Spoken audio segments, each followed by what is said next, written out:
এই টেবিলটা বানানোর কিছু ট্রিক্স হয়।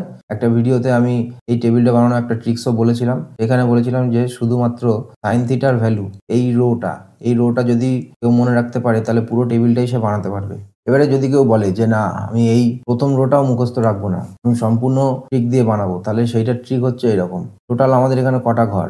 0 থেকে যদি বসাই তাহলে এখানে ১ম ঘরে 0, তারপরে 1, তারপরে 2, তারপর 3, তারপর 4 এভাবে বসাবো।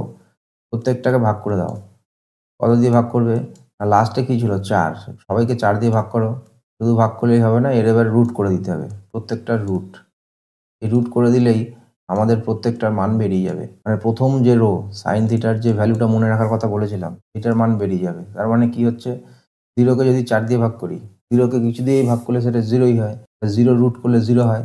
এই যে হলো 1/4, 1/4 এর রুট মানে 1 এর রুট 1 আর 4 এর রুট করলে 2, হাফ। এটাও ঠিক আছে। এবারে 2/4, 2/4 মানে 1/2, 1/2 এর যদি রুট করি, 1/2 এর যদি রুট করি তাহলে 1 এর রুট হলে 1, 2 এর রুট হলে √2 আর 60 ডিগ্রির জন্য 3/4। এবার 3 র তো রুট মানে √3 আর 4 এর রুট মানে অনলি 2, এটাও ঠিক আছে, বসে গেল। 4/4 মানে 1, 1 এর রুট করলে 1 হয়। তাহলে এই ট্রিকটা যদি তোমরা কাজে লাগাও তাহলে তোমাদের কোনো ভ্যালুই মনে রাখতে হবে না। এই ট্রিকটা কাজে লাগিয়ে পুরো টেবিলটা বার করতে পারবে।